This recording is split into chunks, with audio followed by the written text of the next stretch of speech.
early in London, and this is CNN. President Trump has proposed an emergency tax relief package to help the economy that includes eliminating payroll taxes through the end of the year. That's being met with some bipartisan opposition. The White House has yet to explain how they plan to pay for it. Where are you going to get $1 trillion from? You know, let us put the proposal out in concrete details and flesh that out, and we'll have much better answers. Right now, I want to stay in my lane, and I think the health story, the coronavirus story, is very, very important here. Joining us now to talk about all of this is Independent Senator Angus King of Maine. Good morning, Senator. You just heard Larry Kudlow there. He admits that the payroll tax cut is not a fully baked plan. But what do you think of the concept of that in general right now? I don't think it's the right concept. It's a broad-based sort of shotgun solution. I think we should be much more focused on people whose livelihoods and ability to pay their rent is being affected by this. So something like an emergency family leave, because millions of Americans don't have any family leave. If they have to go home for 2 weeks, they lose 2 weeks of pay, and that's going to encourage them to go to work, which perhaps in their community, in their situation, isn't the right thing. So I would much rather see a more narrowly focused program to help those. You heard from the school district about people with essentially emergency child care needs. That's where I think we should be focusing, and a holiday on the payroll tax is going to help some of those people, but it's going to help a lot of other people who really aren't at dangerous risk. So, and is that $8 billion that Congress passed more focused? Does it go to things like emergency family leave, like you're talking about? No. What was passed 2 weeks ago focuses exclusively on the virus. It's for things like development of vaccines and community health situations. It's focused on the virus. It's not focused on the people whose livelihoods are being affected by this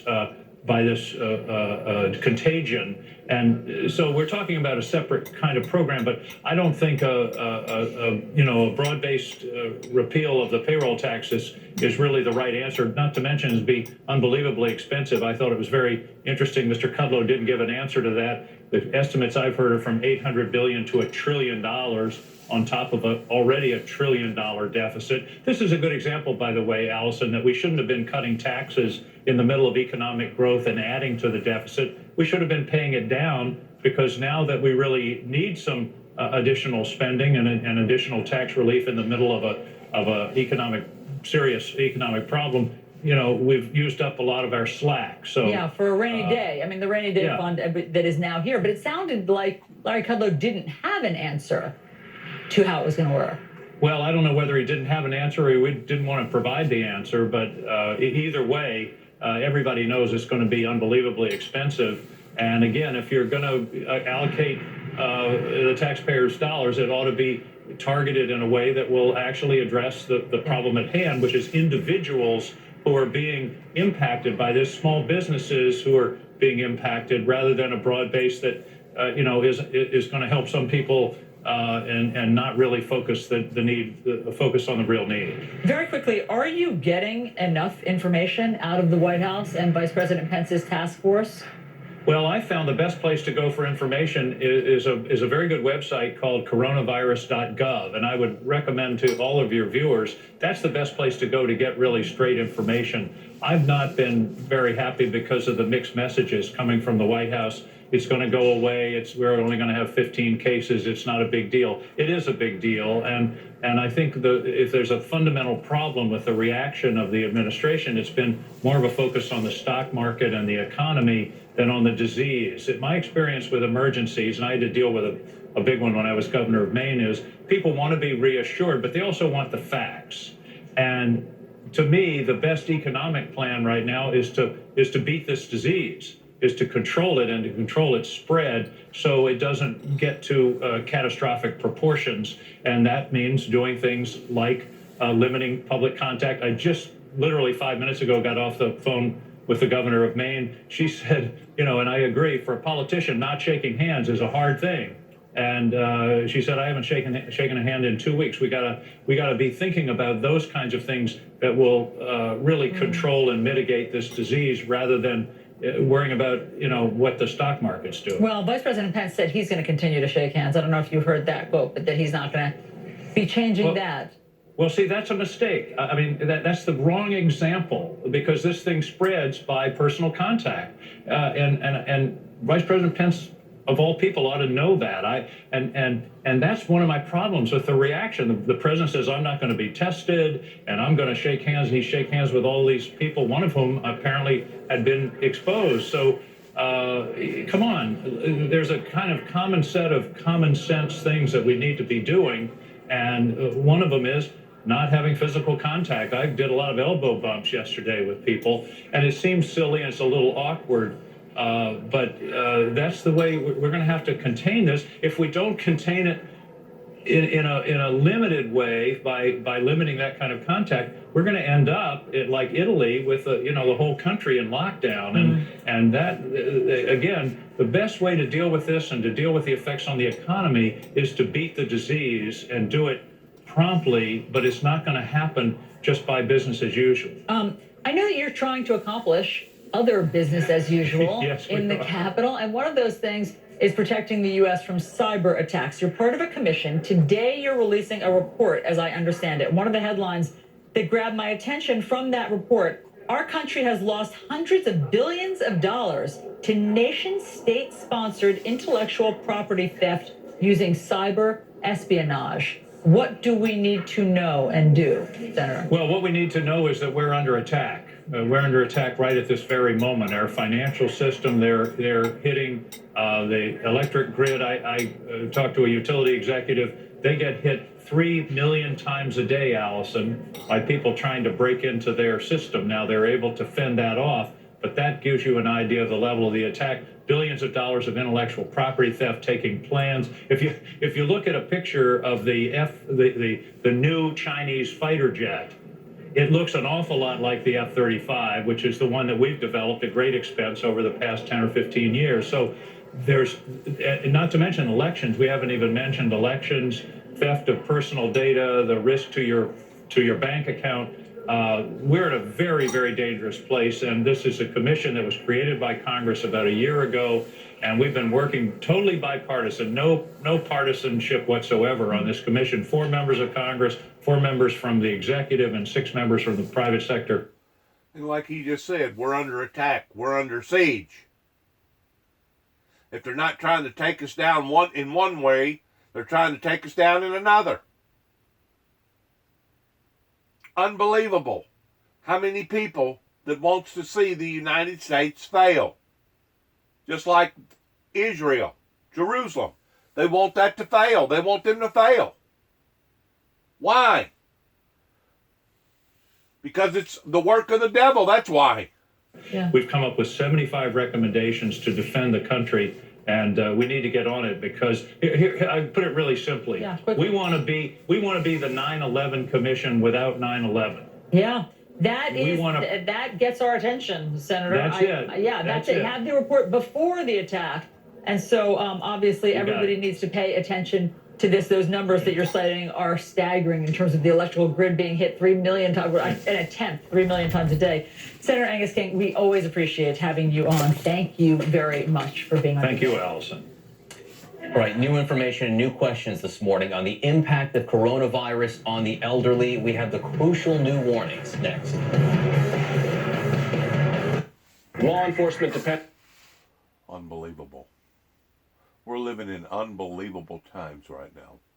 Just like the Bible talks about perilous times.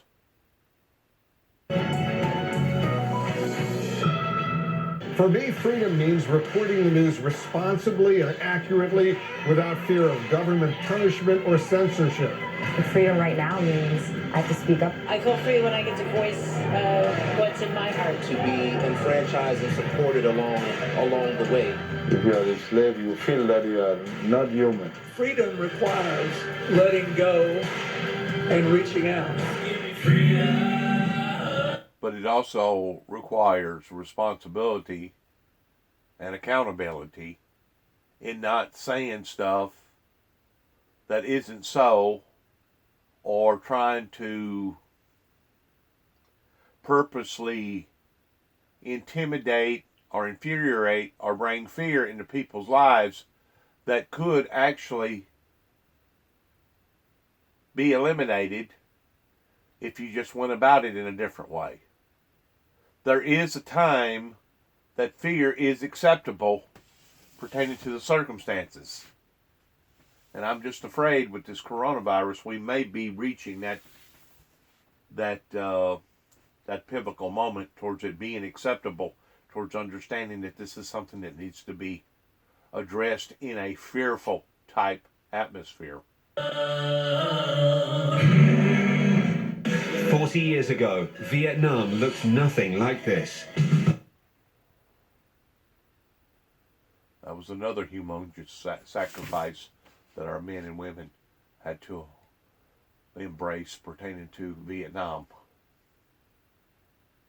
The risk of contracting the coronavirus for the average American remains low.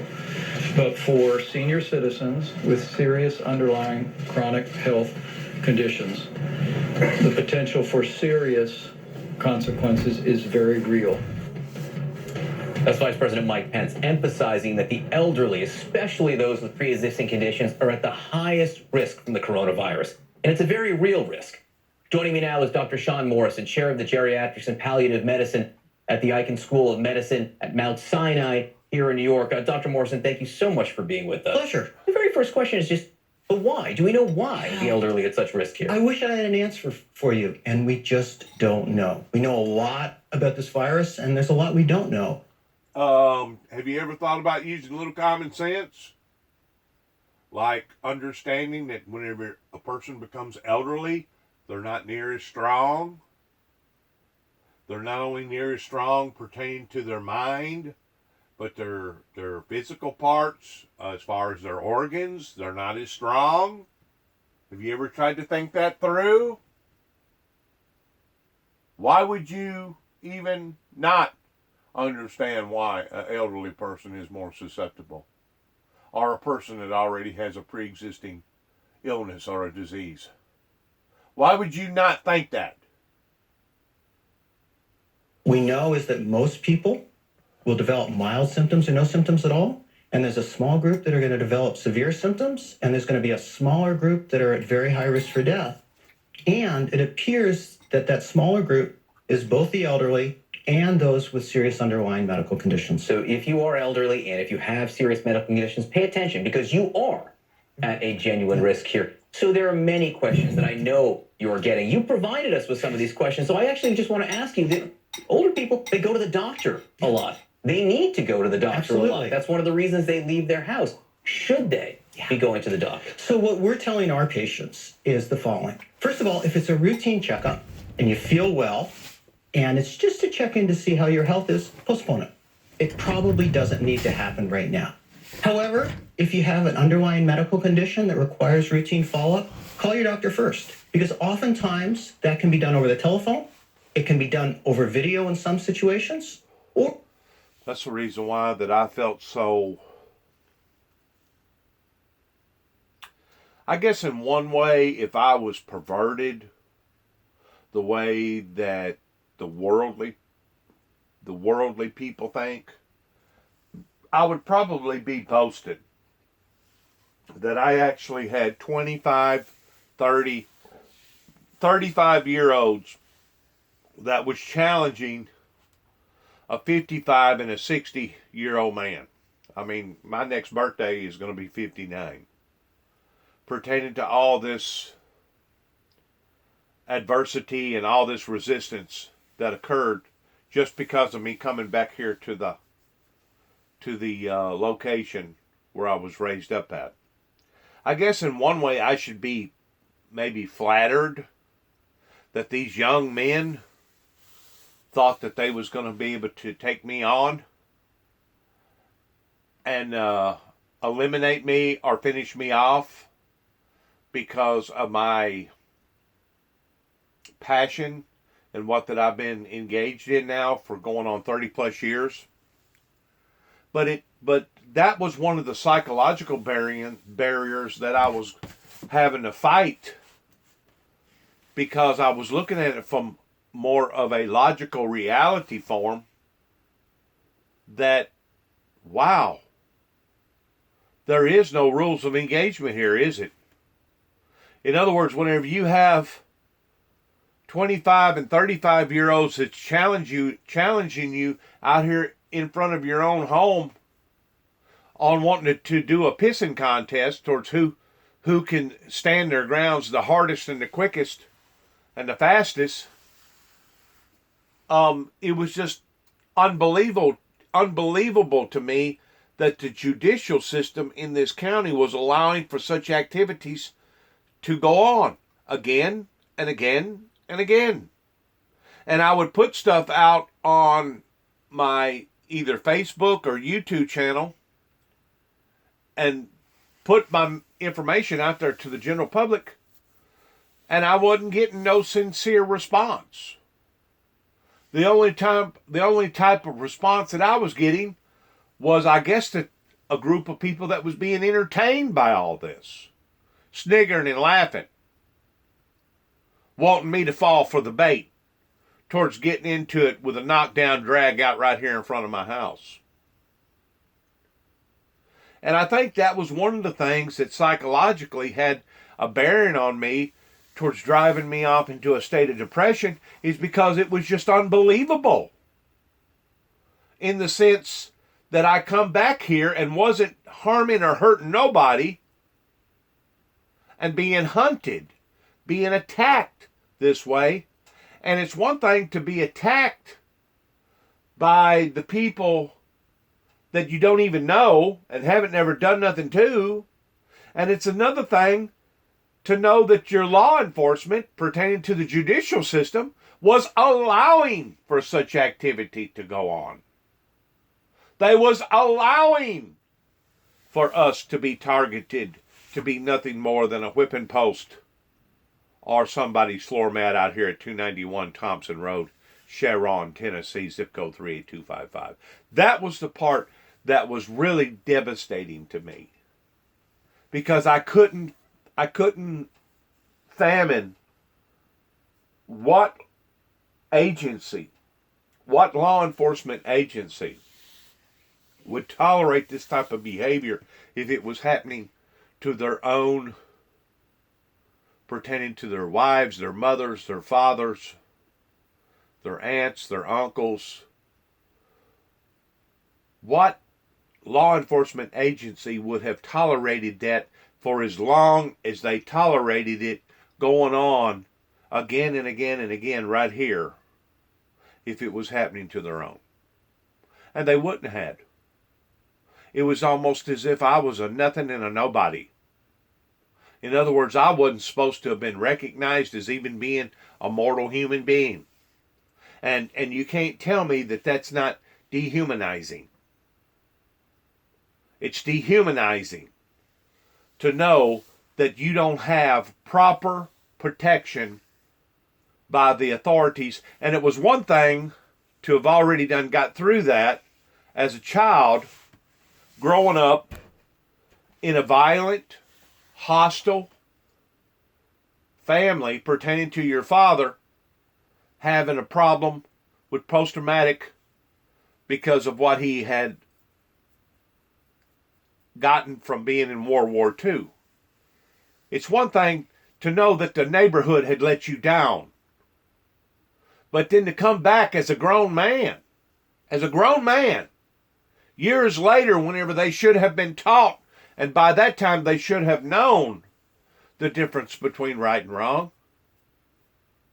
And it was almost like they took one step forward and two steps back in the neighborhood, in the Weakley County, Obion County, and these surrounding regions, towards allowing for us to be targeted, hunted, abused, violated, taken advantage of, the way that the judicial system was allowing for it to occur out here. I think that was the part that was the most disheartening. As a matter of fact, I know it was. Because I felt like that I had been portrayed by not only various people that obviously hated my guts for no reason, but betrayed by the system.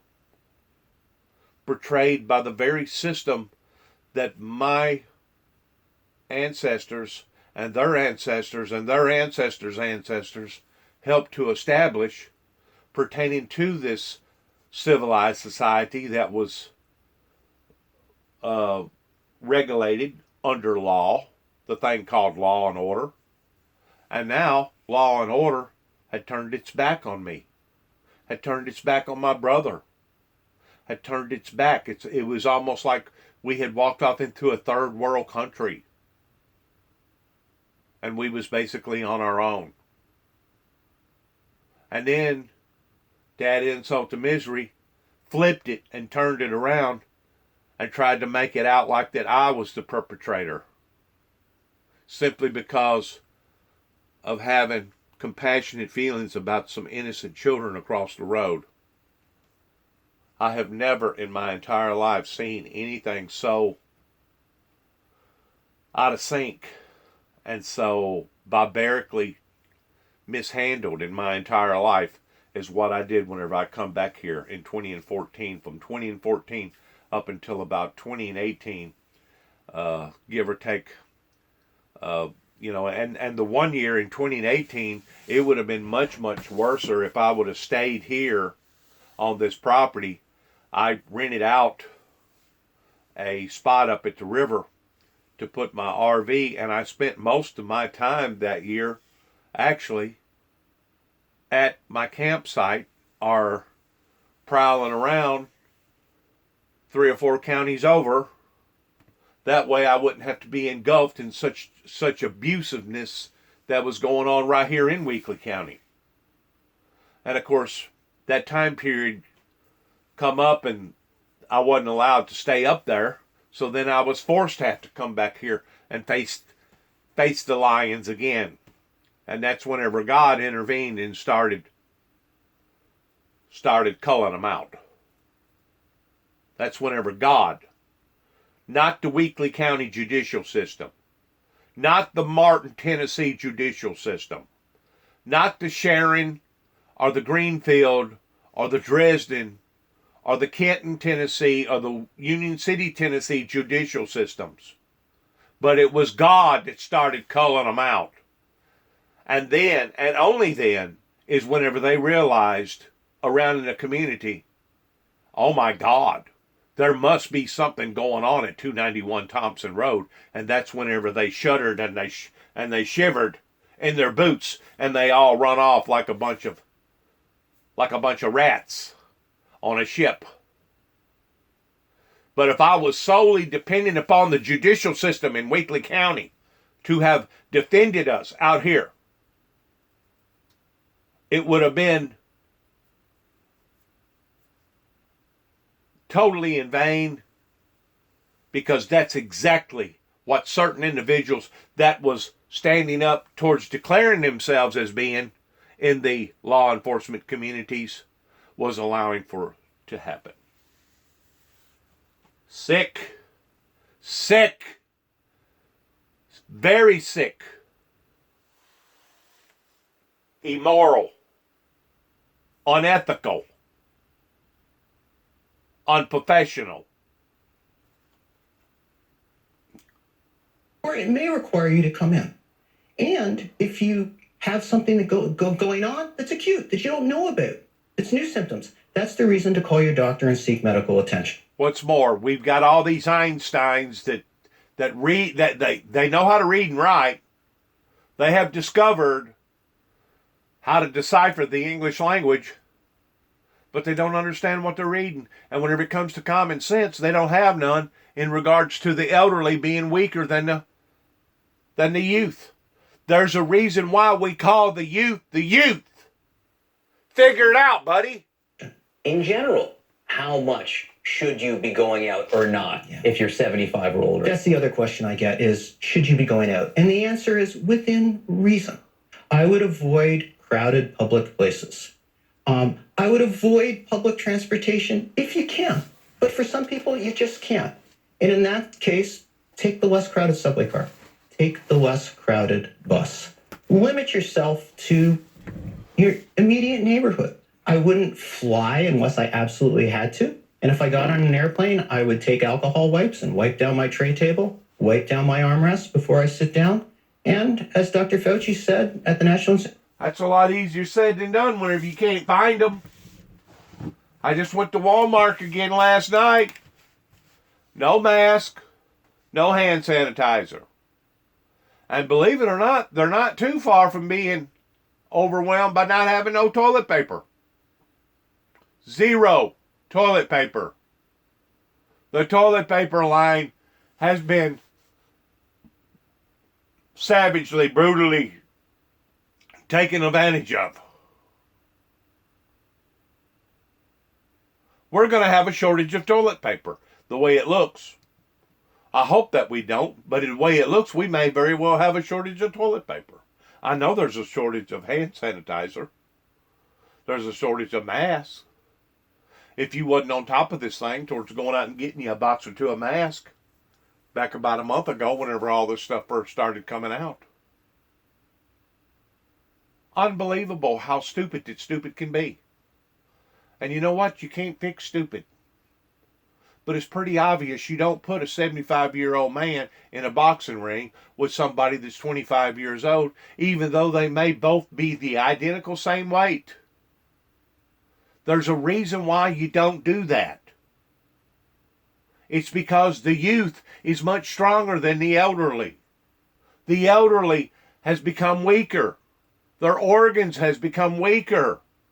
The elderly has went through various trials and error pertaining to them being exposed to various colds and diseases, and some of them had extreme problems pertaining to accidents, old injuries, and they're not as strong as the youth, the 75 and the 80-year-old. How come people can't understand that? Institute of Allergy and Infectious Disease, I'd avoid cruise ships right now. Yes. But if you can't find sanitary stuff to clean, once more, you're back to square one. Now, then there are questions, I think, for people in our age cohort, right? What do we do? How do we interact with our parents? First, let's just talk about nursing homes or assisted living, which is the most extreme condition. I know there are some advisories now. Yeah, and I think it's important to distinguish between nursing homes and assisted living. Okay. Nursing homes have put in very rigid standards through most of the country now to limit visitors. And I think that's appropriate. So you don't bring it in? You don't bring it in. The best thing that we can do for this disease is to prevent older adults from getting it. So don't bring it into areas where we know that everybody is at high risk. That's nursing homes. Assisted living is a little bit different because in most assisted living, that's like somebody visiting an apartment. And again, what I would recommend, limit visitors and do what we all should be doing, which is washing our hands really frequently. Don't shake hands. Please don't shake hands. Disinfect often. Stay home if you're ill. Don't have visitors if they have a cough, shortness of breath, fever, sore throat, and check the CDC regularly to find out if there are new guidelines because this is evolving every single day. And then when we're talking about just people with older parents who sometimes we visit or sometimes we have come visit, what should the thought process there be? Again, let's be reasonable. One of the real threats to being an older adult in this country is social isolation. As we age, we often lose our friends, family travels, lives far away, and being isolated is a real risk. So don't cut your parents off completely. When you go to visit, wash your hands really well. When you come in, when you leave. Make sure, again, you disinfect everything that's high touch. If you have a cough, if you have a sore throat, if you have a fever, don't visit. Or if you live in an area where you think there might be an outbreak, close to an outbreak. Absolutely. Look, I live in Westchester, so it's something I care deeply about right now, something that I'm going through right now. Just in terms of symptoms, I know it's allergy season practically. I mean, it's about to be spring, for God's sake, so we're dealing with this. So what should you look for in yourself if you're older? Again, the three major symptoms that we're seeing in this illness, sore throat, cough, fever. Those are the three things you should be really looking at. And if you have any of those, stay home and don't infect anybody else. All right, Dr. Sean Morrison, I have to say this has been hugely helpful. And I think people have a lot of anxiety. That in itself can be unhealthy. Absolutely. So get the answers. Ask the questions and get the answers from people like you. We appreciate you coming in and helping us. Pleasure. Thanks for having me. Great conversation. Look, let's be honest. I mean, this is something that we're both dealing with You and I are every day. learning something every morning. I mean, this was for me. This was. I know there are people watching. This was a conversation I needed the answers to right now. Thank you to our international viewers for watching. For you, CNN News, where Max Foster is next. For our U.S. viewers, the coronavirus pandemic has hit a new milestone. New Day continues right now. And if you want to know what's going on in the world right now, look no further. CNN Newsroom is about to start.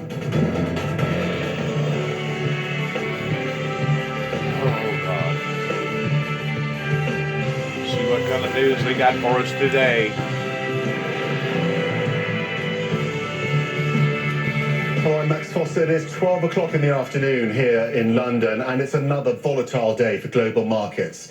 Driven by the coronavirus fears, of course, Dow futures plunging after big drops in Asian markets and Saudi Arabia's decision to hike oil production. The European markets are higher, sparked by an emergency interest rate cut here in the UK. And more stimulus measures are planned for Britain. MPs are talking right now in Parliament just before the Finance Minister presents his first budget. Italy, meanwhile, remaining in a nationwide lockdown. Streets nearly deserted, the spike in serious cases there now overwhelming the hospitals. And we have reporters spanned across the globe for you, bringing you all the latest on all those stories and more. We'll talk with all of them in just a moment. We're going to start, though, in China, where most businesses in Wuhan won't open again until next week, we're hearing. Meanwhile, residents are in lockdown, running low on food because of inflated prices and money from lack of work as well. CNN's David Culver has more on that from Shanghai. As the novel coronavirus outbreak spreads and the number of cases rise, countries around the world are looking to China and considering whether to enforce similar city lockdown measures. The World Health Organization has praised China's containment efforts. Tens of millions are still living within the extreme lockdown zones. Some residents telling CNN that they feel like prisoners in their own homes. There are lots of complaints among people. As she showed us her dwindling food supplies, this resident asked we not reveal her identity for fear of repercussions. Many have stopped working and they have no income. But the food prices are so high. Everyone I know is not happy. But what can we do about it? It's led to moments like this. Wuhan locals yelling from their apartments, shouting fake, it's all fake, as one of China's vice premiers inspected a lockdown neighborhood last week. The residents claiming that local government leaders were misleading the central government officials by pretending to provide residents with free and reduced price food, while in fact, affordable daily necessities are in great shortage, as later revealed by both state and social media. China's vice premier ordered an immediate investigation. To make things worse, Wuhan's newly appointed top official, the city's party secretary, has suggested that residents should instead be grateful to the government. That did not go over well. Everybody is outraged, Wuhan resident Zhang Yi told CNN, asking, how is it they sent such an ignorant official to Wuhan? With his mother now in the hospital treating her swelling legs and heart problems, Zhang says he is determined to point out local government missteps, even as he says police have warned him to keep quiet. Somebody has to speak, he says. I don't want to be one of those who's lost every member of his family to the virus and yet never spoke up. After the vice premier was met last week by anger, Tuesday's presidential visit to a different Wuhan community appeared to show President Xi getting a much warmer welcome. Those social media posts and photos from the neighborhood WeChat groups suggest local police helped assure that by apparently sitting on residents' balconies to discourage any potential disruptions. There are real indications that life here might be returning to normal. Officials are discussing the easing of restrictions, and for some, that will mean freedom, stepping out of their homes for the first time in nearly 50 days. David Culver, CNN, Shanghai.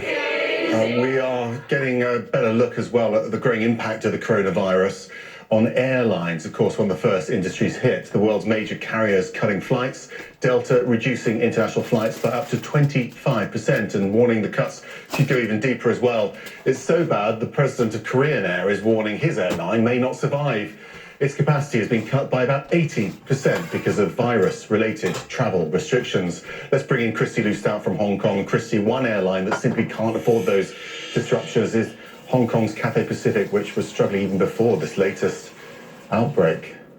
Yeah, and right now it is in a world of hurt. It was a brutal second half of last year for the airline. Earlier today, it posted a 28% plunge in profit compared to the previous year. This after months of those anti-government protests kept travelers away. And the airline's chairman is now warning of a, quote, substantial loss for the first half of this year. It's all because of the coronavirus, and it is not only Cathay Pacific. The global airline industry is suffering as passengers the world over cancel their travel plans and governments impose more and more travel restrictions. In fact, according to IATA, the entire sector could lose up to $113 billion in revenue this year. Now, we heard from the president of Korean Air. In a statement to CNN, he says this, quote, our industry faces significant challenges now, and we're trying to minimize sacrifices of our employees, unquote. The crisis has forced many airlines to make measures and to drastic measures. I mean, Cathay Pacific, what they've done is they've slashed capacity. You know, they've cut all flights by 65% in March and April. And also 2 weeks ago, Cathay said that 75% of its staff would take unpaid leave, affecting around 25,000 employees. We talked to a flight attendant who said that she is taking that offer of unpaid leave, and she's afraid that it could turn into actual job losses for her and her coworkers. But finally, Max, an update. We've learned today that a 22-year-old Cathay Pacific flight attendant has tested positive for the coronavirus. She worked on a weekend flight from Madrid to Hong Kong. It carried an infected passenger on board from Dongguan, China. And this latest infection really is just driving home the impact of the coronavirus outbreak on Cathay Pacific, the flagship carrier of Hong Kong. Max. Okay, that's one reaction. Christy, thank you. We're going to get to Nina Dos Santos now. She's got more response from here in the UK. We know that the UK government has been meeting. We know that there's a budget today, the Bank of England as well, reducing interest rates. A strong response from a European country expecting the virus to get worse. Yeah, on the one hand, a strong response, Max, particularly when it comes to protecting the economic interests, because there's real fear here in the UK with the vibrant city of London that represents such a large swathe of the UK economy and indeed the European financial sector, that obviously the panic could end up costing an awful lot more than the actual disease itself in terms of how widely it might spread across various different age groups in the UK. Having said that, though, the death toll in the UK is 6 and 323 people have been infected. So there's a real concern here that the UK may be underplaying things in terms of its coronavirus response to contain the virus thus far, and that the number of fatalities may rise significantly in the next 14 days from here. We've had health officials briefing that earlier on this week, saying that they have extra plans in place. Yesterday we learned that they will also be testing a lot more people. They're going to be ramping up their ability to test people very, very swiftly from here on in preparation for that. Now, all of this comes in the midst, as you said, of a Chancellor, new Chancellor Rishi Sunak, set to announce a budget in around about 25 minutes from now, one that we already expected to be full of largesse, big money for spending on infrastructure projects, on things like the police force, but also for the National Health Service, which has been chronically stretched for many, many years. Going into this budget, Rishi Sunak said, even ahead of the coronavirus crisis, Max, that he would pledge to make sure that the NHS got everything it needed. It needs far, far more if it's going to have to contend with more coronavirus cases. Now, one of the people who will be missing that crucial meeting in the House of Commons as the session in the House of Commons as the budget is presented is the Health Minister, Nadine Dorey, 62 years old, a former nurse herself. It turns out that she tested positive for coronavirus at the weekend after starting to display symptoms on Thursday. Since then, though, she's met with the Prime Minister and also with another Labour MP who, despite having no symptoms and not testing positive, has been told to self-isolate as a measure of precaution. It just goes to show how significant the risk is, and also how the country needs to be on its toes as you were saying before, the Bank of England also taking an emergency step here to cut interest rates from 0.75% to 0.25%, and also unveiling hundreds of billions of dollars worth of extra stimulus to prop up the economy. Max?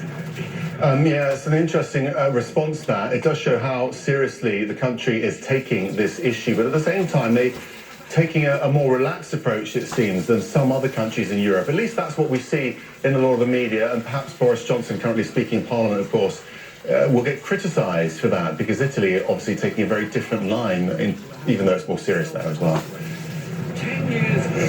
Yeah, that's right. And countries like France as well, for some time now, have been banning large gatherings of 1,000 people plus, especially when you're talking about an older demographic. There's only about 625 MPs in the House of Commons. The House of Lords next door has an older demographic, an older membership, has many, many more members. Big question for the UK is, if things get worse, would the House of Commons and the House of Lords have to restrict some of their meetings?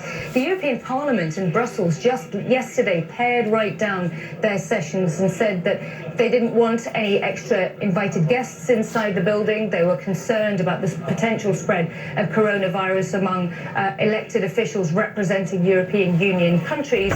So really, the question here is, how quickly could the United Kingdom change all of its rules? So far, Max, the main healthcare messaging has been wash your hands, take personal precautions to disinfect surfaces, avoid touching one's faces, and then obviously self-isolate if you feel that you may have been exposed or you may have a fever or any respiratory signs of infection.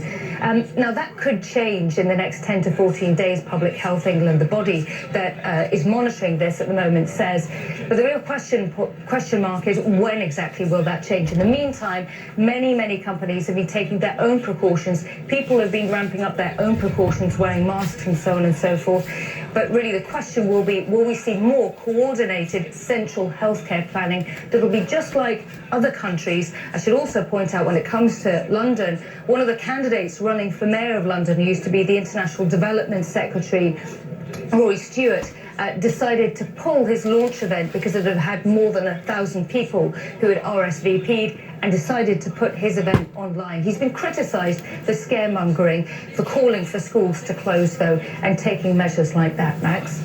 Okay, Nina, thank you. We're going to keep across that question and answer session to see if there's any more big announcements coming from the UK today as they prepare for the outbreak here to spread wider. Let's take a look at the global reach of the coronavirus. By CNN's tally, there are more than 116,000 confirmed cases, more than 4,200 deaths so far. More than 80,000 cases have been in mainland China. Again, this is only confirmed cases, those who have been tested and found to be positive. There are many more who don't even display any symptoms, we're told. CNN international correspondent Ben Wiedemann is in Italy, the country with the most deaths by far outside China, and the outbreak likely to plunge the world's 8th largest economy into a steep recession. Here's his report. Inside the intensive care unit in a hospital in northern Italy, doctors and nurses struggle with what they say is a tsunami of new patients. Every day brings ever more new cases, ever more deaths. Despite it all, the few tourists left in the northern city of Bologna pursue la dolce vita, though many sites are now closed. Italy is so beautiful outside, but I think inside is better. But I have next trip, I think. This country of 60 million souls is now, in theory, under lockdown. Movement is restricted, schools and universities closed, public gatherings prohibited, and all sporting events canceled. Every day this main square is full of people that are talking with each other, very close, kissing, handshakings. You don't see that now. So, of course, it's like the plague.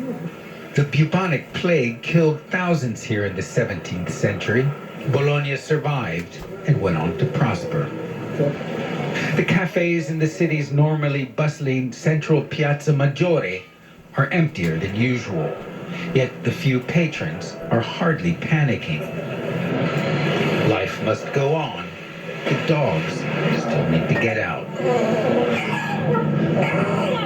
Two dark clouds hover over Italy at the moment. Of course, there's coronavirus, But many people here are, in fact, more worried over the long-term impact the virus will have on the economy. Business has all but evaporated. And if draconian measures are what it takes to bring it back, some say, so be it. We have to face the emergency with the strictest measures, like they did in China, says Alessandra Cameriero. It's a dictatorship, but they did the right thing. Across the street, Emanuela Pignati says more should be done. I would be fine with a total 20-day shutdown, she tells me, because people are afraid and work is going badly. It's bad, but this city has seen worse. Ben Weidman, CNN, Bologna, Northern Italy. In the US, President Donald Trump has been under pressure for how he's handling this crisis. The number of confirmed cases has steadily risen there to exactly 1,000 now. You can see here which regions have been most affected. The White House is hosting major players in the tech industry to discuss response efforts. All the big names are represented, including Apple, Google, Amazon, Facebook, Twitter, and Microsoft. Now, a number of American universities are closing campus classrooms as a precaution against the spreading virus. From coast to coast, we're seeing schools moving, classes online. They say they're looking out for both their students and staff. In the last 24 hours, a number of major universities have joined that list, including Indiana University, Ohio State, Harvard, and Columbia. The virus has also affected the race for the White House, with Democratic candidates cancelling some events. But despite that, things are looking up for Joe Biden. CNN projects the former vice president will win at least 4 of the 6 presidential nominating contests from Tuesday night. Just weeks ago, many thought his campaign would crash and burn. Now he's the man to beat, and Biden is expected to win primaries next week as well, which could help secure him the Democratic nomination. We'll have extensive coverage, of course, later on CNN. Up next on CNN Newsroom, though, here at CNN, we are marking the 4th annual My Freedom Day. Coming up, we'll speak to young people in Hong Kong about what freedom means to them. Then we go live to Kenya, where students are celebrating this worldwide special event. We'll be right back.